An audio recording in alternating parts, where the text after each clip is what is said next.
Good morning, everyone. So today I'm going to talk about a part of seizure disorder or epilepsy, that is status epilepticus. Status epilepticus, a very important topic, emergency condition. Whenever a seizure patient comes to the hospital, if there is a prolonged seizure for more than 30 minutes, then it is called status epilepticus. But practically, when a patient have seizure for more than 5 minutes, then also we call that status epilepticus. This is a practical definition because we don't know how long the seizure will last. So we don't wait for 30 minutes to complete and make the definition, It's not like that. Practically, if somebody is seizing for more than 5 minutes, continuously, we take that as a status epilepticus. Now, look at the definition here. All of you, please pay attention. A state of continuous seizure or a repetitive discrete seizure with impaired consciousness in the interictal period is known as status epilepticus. So, what's the point here? Okay, the point is there is a continuous seizure. For example, just one episode of seizure is there, which is continuously more than 30 minutes, or if there are more than one episodes of seizure, but patient never gain consciousness in between that seizure, and if the total duration is more than 30 minutes, both are uh, status epilepticus. So these are two wings of the definition. Now see there, the traditional criteria is more than 30 minutes, and practical criteria is duration prompting acute use of anticonvulsant therapy, and that typically lasts for more than 5 minutes. So this is very clear for everyone. Status epilepticus may occur with all type of seizure. Remember, the serious types of seizure are epilepsy, grand mal seizure or tonic-clonic status, myoclonic status, and temporal lobe or complex partial status. And all these important types of epilepsy or seizure, status epilepticus can occur. When you start working in the hospital, you will see a lot of patients with status epilepticus. Now, why it is dangerous? Why we are so much worried, about status epilepticus? See here, because it is associated with major cerebral and systemic physiological changes. If it is going on for a long duration, there would be significant damage in our body, especially in the brain and in the cardiovascular system. Now see here, in the initial stage, we call that up to 60 minutes, first 30 to 60 minutes. If continuous seizure is going on, then what will happen to the patient? The cerebral metabolism is greatly increased because of seizure activity. It is greatly increased because of seizure activity, but physiological mechanisms are sufficient to meet the metabolic demand. So there is still the balance between demand and supply. So that is the important one. So see that seizure means the neurons are firing at a very great speed. So their demand is very high, but the physiological mechanisms are sufficient to meet the metabolic demands. Like there is still good amount of oxygenation, there is still good amount of blood flow, there is still good amount of glucose supply. So the neurons will not be damaged that much, but their metabolism is greatly increased because they are constantly firing. Some of the changes are in the cerebral or in the brain. There is increased blood flow and there is increased metabolism. In autonomic and cardiovascular system, there is hypertension. Hypertension, there is increase in blood pressure, which leads to increased cerebral blood flow. There is increased cardiac output. There is massive catecholamine release because this is a stressful situation in the body. So catecholamine are released from adrenal medulla. There would be tachycardia. There would be chances of arrhythmia, and there is high chance of hyperpyrexia. Hyperpyrexia means high grade fever. Now, can anybody tell me why there is high grade fever in this case? Yes. Increase metabolism. That's why. Okay. Stimulation of hypothalamus. Be the hypothalamus. Okay. Now, yes, Sir, please. two-factor release from hypothalamus, sir. IL-2 anti-NF, sir. Okay. Now you are going into a bit detail, but the question is very easy here. Remember what is happening in status epilepticus. The skeletal muscles are contracting continuously. Okay, there is very high metabolic rate or metabolism, and during that time heat will be produced. During that time heat will be produced from the body. Okay, so this is important.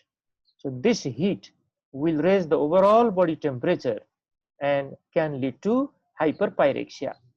Another thing is also happening here. Because of constant spasm or contraction of the skeletal muscles, the content which are present inside the skeletal muscles would be released outside, like potassium, like phosphate, like myoglobin. So their concentration is also increased in the blood, and they can lead to a lot of further complications. Now, regarding the metabolic, changes, there will be lactic acidosis. This is okay because of excessive hypoxia. Hypoxia. Remember, if there is hypoxia in the cell, now what will happen?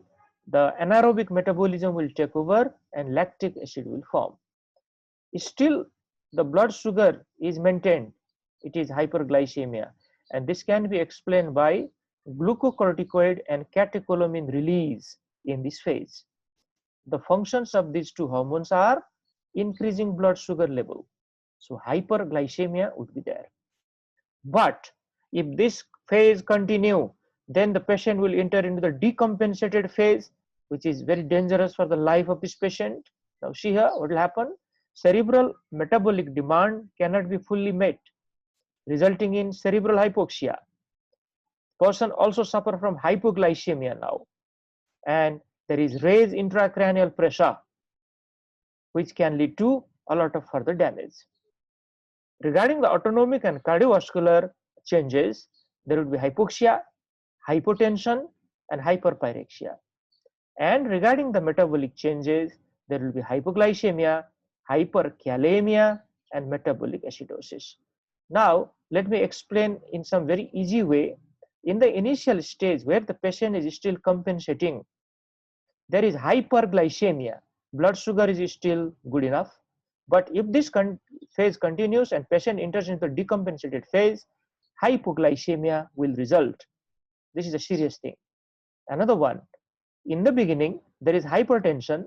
Later on, there will be hypotension in the patient. And see there, hyperkalemia has already started to develop because of the damage of skeletal muscle. So all these are very, very important changes which can cause a lot of complication if we do not control the seizure. Now let's move further. What are the risk factor of status epilepticus? Risk factor. In which type of patient, if these risk factors are present, then there is a chance of status epilepticus. See here, if a patient suddenly withdraw anticonvulsant drugs, this is anticonvulsant withdrawal or non-compliance. Non-compliance means patient is not following the order of the doctor. Patient is not taking drug according to the prescription. This is non-compliance. Anticonvulsant withdrawal means, for example, for 1 year, patient has continuously taken the medicine. There is no seizure during that time. Patient suddenly stops taking the medicine. That should never be done. It should gradually taper and then stopped. If we patient do that, sudden withdrawal, okay, then there is withdrawal seizure. Previous incident of status epilepticus, there is high chance of repetition again. Refractory epilepsy, very difficult to control medically. Repeated status epilepticus will come.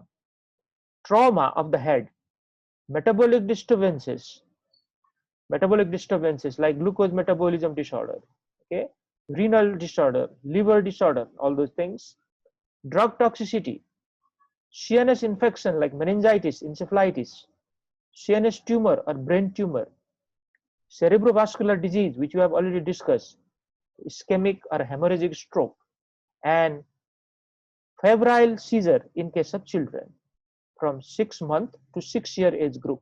Febrile seizure is quite common, and that can also result in status epilepticus. So these are the risk factors. Now, what are the etiology or the causes? See there. So let's quickly talk about them. Seizures are caused by a shift in the normal balance of excitation and inhibition within the central nervous system. Every student know that already. There are certain excitatory neurotransmitter and certain inhibitory neurotransmitter inside the nervous system. There should be a balance between them. If there is no balance, or if there is imbalance occur, then a seizure can happen. What type of imbalance should occur there? There is only excitation, but inhibition should be decreased. Then there is a high chance of seizure. Now, some of the excitatory neurotransmitter, if they ask you the example, can you give me some of the example of excitatory neurotransmitter? Yes? Glutamate. Glutamate. Very good, very good. Glutamate, yes. Aspartate, okay. Aspartate and acetylcholine. These three are the important one. Glutamate, aspartate, and acetylcholine. And the inhibitory one, which are the inhibitory?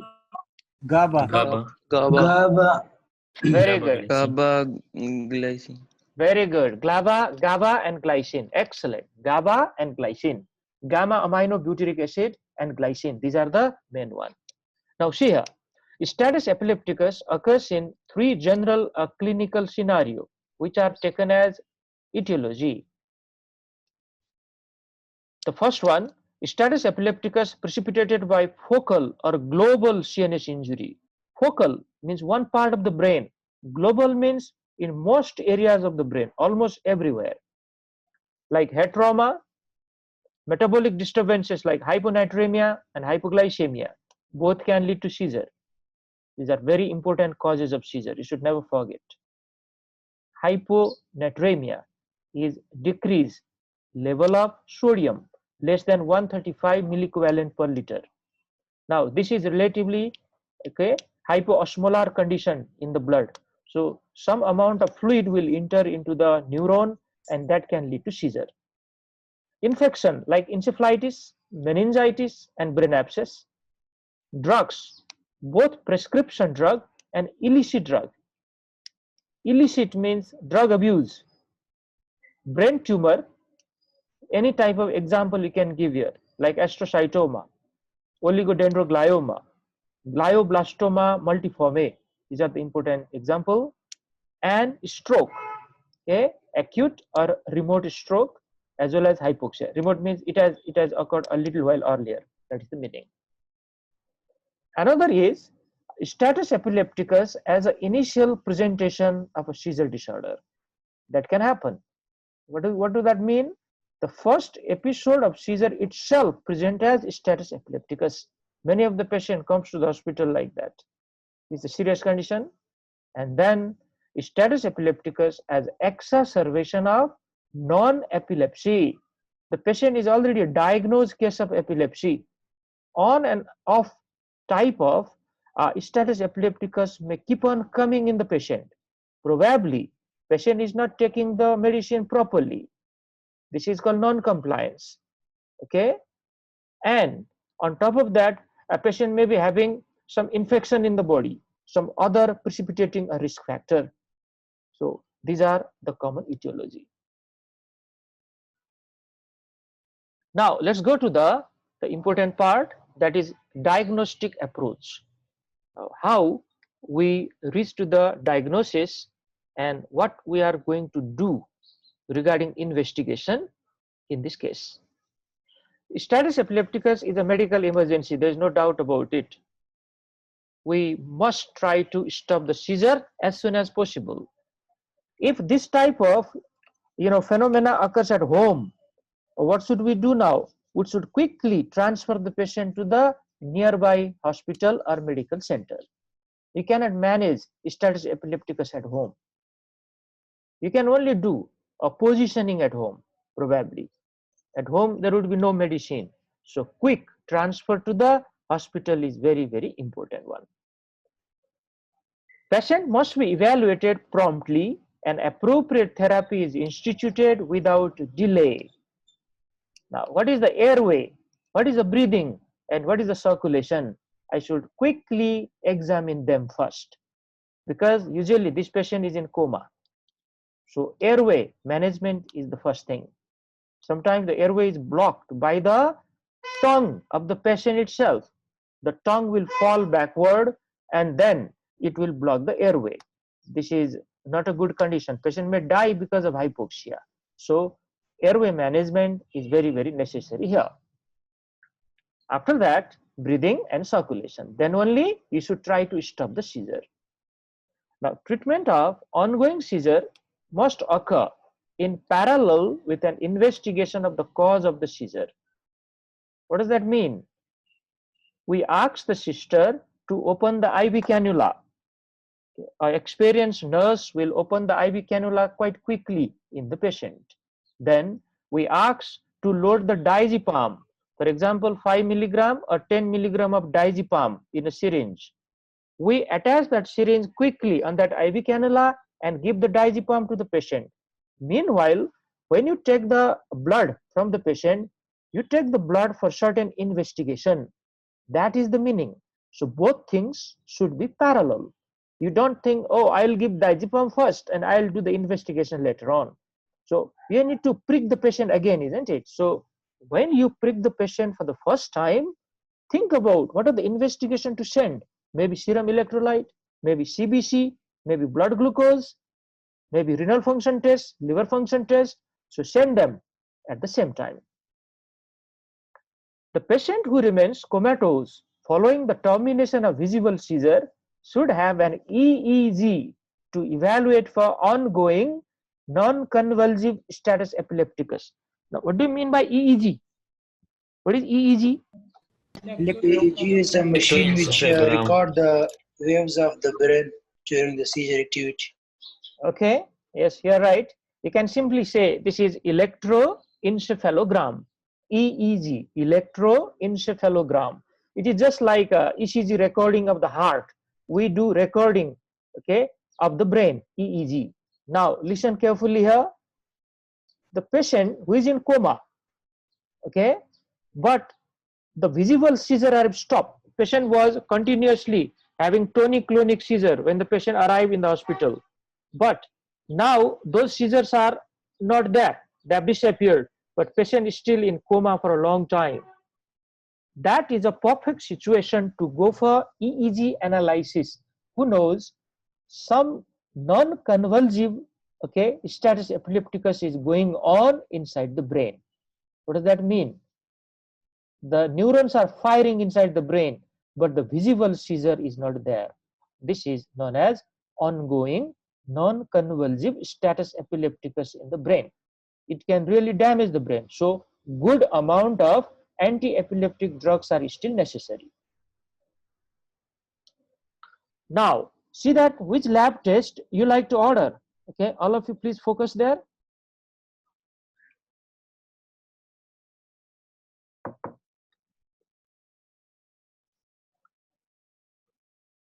The lab test which we should consider in this type of cases are anticonvulsant level, absolutely necessary. If the person was taking carbamazepine or phenytoin, for example, we try to know what is the serum level of this drug, and then we know about non-compliance or inappropriate dose. Complete blood count with differential is usually done to rule out infection as the cause of status epilepticus. Serum electrolyte, including calcium and magnesium, are very essential. Important are sodium, calcium, and magnesium here. The disturbances of those serum electrolyte will lead to seizure. Creatinine and blood urea nitrogen. Now, this is renal function test. We always do because in renal disorder or renal failure, there is chance of seizure. Glucose, absolutely necessary. Hypoglycemia is a common cause of seizure.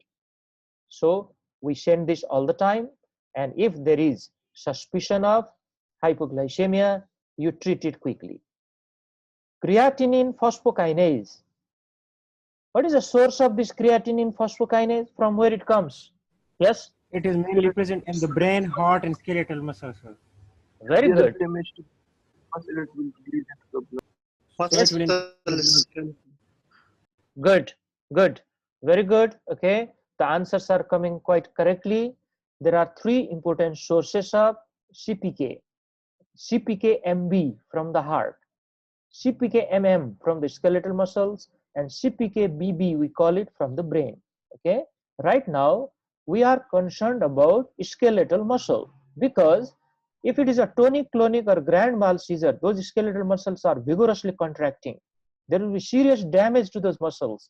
So CPK would come out, would be released outside. So if the high level of CPK is present in the blood, we can understand there is serious damage to the muscle. So this is the meaning. Liver function test is usually done. Who knows? This patient may be a patient of chronic liver disease, which may be in hepatic encephalopathy. Toxicology test in the blood and urine to rule out the cause of seizure, that are toxins. Toxins are important cause of seizure or epilepsy or this type of status epilepticus. And ABG. Okay. If the seizure is going on for a long duration, remember there is metabolic acidosis in the patient. Okay, metabolic acidosis in the patient. Now, how I diagnose metabolic acidosis? Who can tell me? With the help of ABG, how metabolic acidosis is diagnosed with the help of ABG? Yes? Sir, we can decrease the pH, sir, and decrease the bicarbonate. So we will diagnose the metabolic acidosis in case of arterial blood gas. Okay, decrease pH is one, because this is acidosis, quite easy. And very, very important point is decrease bicarbonate. Decrease bicarbonate. Never forget this. These two are important point for the diagnosis of metabolic acidosis. The carbon dioxide level will be increased or decreased according to the compensation stage. We are not concerned about carbon dioxide level now. Carbon dioxide level is more important in respiratory type of acidosis. This is a metabolic acidosis. So bicarbonate level is decreased in metabolic acidosis, and pH is of course decreased. So these are some of the important investigation. Now let's move on.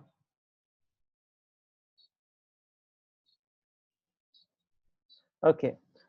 Now what type of neuroimaging we like to do in these type of cases? Neuroimaging means CT scan or MRI of the brain. Now they are indicated, okay, usually practically they are always done if a patient comes with status epilepticus in the hospital. Usually they are done, okay, but there is a timing for them to do. You don't send the patient when the patient is actively seizing to the radiology department, because they don't provide any treatment there. They just take a lot of time to do those type of tests, and we may lose the patient there. Patient may die there. So control the seizure first. Okay, control the seizure first, and then to find out what is the cause of that seizure, when the patient is stable, you can send for radio imaging test. This is very important point. Stable means, many of the students may be confused. What do you mean by medically stable? The vital signs are within normal limit. This is called medically stable. There is no real danger to the life of the patient now. EEG is one of the diagnostic procedure we like to do in this type of cases. Okay, so evaluate with EEG as soon as possible. Means when the patient is free of seizure, then EEG would be done. If overt seizure stop but patient remains comatose, I already talked about this, perform EEG to exclude ongoing status epilepticus inside the brain. This is one of the special situation where seizure is not seen from outside, but there is ongoing seizure activity in the brain that can be only picked by EEG tracing. Now, the final part is the treatment. Every medical student or doctor must know how to treat status epilepticus, because this is a medical emergency. We can save the life if we know how to treat. Patient must be evaluated promptly and appropriate therapy instituted without a delay. That is such an important point. General critical care supportive measures, airway, breathing and circulations are always done. I already told you about this. This patient is in coma, and for the management of coma, airway, breathing and circulation management always comes first. Then only you try to stop the seizure. Now let's talk a bit practically here. A medical student who has just graduated from the medical school, he has never seen such type of cases before in his life. Okay, he is very agitated to see the ongoing seizure. He is too concerned about stopping the seizure only. He completely forgot about the management of airway and breathing. By the time he gives diazepam and satisfied, patient is already dead because of airway blockage. So this is a very poor management. We have lost the patient because of our ineffectiveness regarding the management. Okay, so always airway, breathing, circulation in the comatose patient like this, and then only try to stop the seizure. Now, which type of anticonvulsant therapy we are going to give? Okay, so let's talk about that. And at the same time, remember, this patient is very, very serious, very critical patient. We are never sure whether diazepam is going to stop the seizure or not. How many drugs we need to add there, we don't know in the beginning. So it's a very good idea to consult with a neurologist and in the ICU setting in your hospital, because patients usually need those type of care. Now see that, what are the treatment protocol in case of status epilepticus? All of you please pay attention here. Benzodiazepines like lorazepam or diazepams are the first drug we use in this type of case. Usually diazepam is very commonly used, and look at the dose of diazepam here, 0.1 to 0.2 milligram per kg IV at 2 milligram per minute. So in children, I usually remember the dose like this, but in adult, we usually give 5 milligram or 10 milligram. If a small size adult, 5 milligram. If a big size adult, 10 milligram. And slow IV is given. This is the rate of IV, okay, 2 milligram per minute. Now, additional emergency drug therapy may not be required if seizures stop and the cause of status epilepticus is rapidly corrected. So if you are lucky if the seizure stop there. You don't need to, add so many other drugs. You can use one long-acting anti-epileptic drug and, treat the patient. But the problem is, if seizures continue, what are we going to do? We are going to use phenytoin now. Okay, phenytoin or fosphenytoin. Fosphenytoin or phenytoin. So see there, if I use phenytoin, it is given as a loading dose first, 20 milligram per kg IV at 50 milligram per minute. This is the rate of giving the drug. Don't give the drug very fast, because this phenytoin is a toxic type of drug. It may lead to cardiac arrhythmia if you give very fast. Monitor blood pressure, okay, electrocardiogram or ECG, and if possible EEG during infusion, because this is a cardiotoxic medicine. Side effects are, it can cause precipitous fall in blood pressure if given too quickly. That's why do not give it very fast. And especially in elderly patient, the chances of hypotension is more because of phenytoin infusion. One very important practical point is, do not administer phenytoin with 5% glucose, because phenytoin and that glucose will combine together and form precipitation. So we avoid that type of precipitation formation. Okay, that's why you have to give with normal saline. Phenytoin with normal saline is used, not phenytoin with dextrose. If you use phosphenytoin, this is not a problem. And if seizures are not controlled even after this, a repeat bolus of phenytoin is given, or you can go for phosphenytoin. So this is about the phenytoin drug. If seizures are still continued, then what are we going to do? See here. If it is still continued, we add phenobarbital now. Phenobarbital at 20 milligram per kg IV, and this is the rate of giving the drug, 50 to 75 milligram per minute. So phenobarbital is the third option if seizures is continued. If lorazepam and phenytoin are ineffective in terminating status epilepticus, okay, many physicians these days, they bypass the use of phenobarbital and they directly proceed to anesthesia with midazolam. Now, what is midazolam? Benzodiazepine.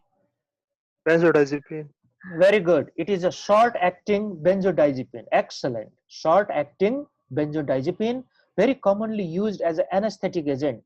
So, if you know, diazepam or lorazepam or phenytoin or phosphenytoin are ineffective to stop the seizure, and they don't go for phenobarbital, they can go for midazolam. This is the meaning. Even after that, if seizures continue, okay, you continuously give midazolam infusion, propofol, another type of general anesthetic, or pentobarbital. This belongs to a phenobarbital group. This is another type of barbiturate, which can be tried, but usually they go for midazolam. Now, okay, all of you, please, focus on this flow chart. This flow chart is telling us the same thing. Same thing. Sometimes the management is very difficult. Some patients are quite critical. They keep on developing seizure even after getting so many medicine. So there has to be a proper guidelines. Which drugs to be used first, which drugs after that, and what we do at the end. So this flow chart is explaining us that. Now see this, lorazepam or diazepam in the beginning. Okay, in the beginning. If it is not controlling, you go for phosphenytoin or phenytoin. If the seizures still continues, okay, you give some loading dose of phosphenytoin or phenytoin again, but that loading dose will be half of the first dose. If it is still continued, okay, then you can consider phenobarbital. If some doctors don't like to give phenobarbital, they can go for midazolam. So this is the way we control the seizure. At the end, if nothing of this drug, okay, will control the seizure, and the last option is we give good dose of midazolam, propofol, or pentobarbital, and make the patient comatose and put the patient under mechanical ventilator. So this is the way. That is the last resort if nothing is controlling it. Okay, and we hope, we believe patient would come out of the seizure and patient would come out alive. Now, during the therapy, what are the things to monitor? Perform EEG monitoring for continued seizure activity, recurrent seizure activity, and in case of unexplained coma, despite the termination of overt seizure, who knows, some of the seizure activity is continuously going on inside the brain. That can be only picked by EEG. So EEG is routinely done. Monitor for the complication of status and complication of therapy, like rhabdomyolysis, renal failure, and aspiration pneumonia, which are very common complications. We already know the mechanism for this because of skeletal muscle damage, and aspiration pneumonia because of seizure activity itself. Monitor anticonvulsant drug level all the time, because if the patient survives this attack, later on we need to give a long acting medicine at the time of discharge. Now, this is the last slide. What is the prognosis of status epilepticus? The prognosis is dependent on underlying disorder. What is the cause of this status? Is it brain tumor? Is it, uh, hemorrhage inside the brain or hematoma? Is it because of metabolic disturbances, okay, or because of some toxins? So it depends on that. Mortality rate is 20% in tonic-clonic status. See there, 20% of the time we lose the patient. We cannot stop the seizure by giving even so many medicine. And incidence of permanent neurological sequelae is very high, 10 to 30%. Permanent neurological sequelae means permanent damage to the functions of our brain. Maybe patient stops hearing, patient stops seeing or lose the vision. Patient may develop paralysis of some part of the body. So these are the different neurological sequelae which can occur after status epilepticus. So let me tell you some important point. This is a medical emergency. Okay, try to stop the seizure anyhow, but before stopping the seizure, manage airway, breathing, and circulation. And at the time of discharge, give a long-term medicine to the patient.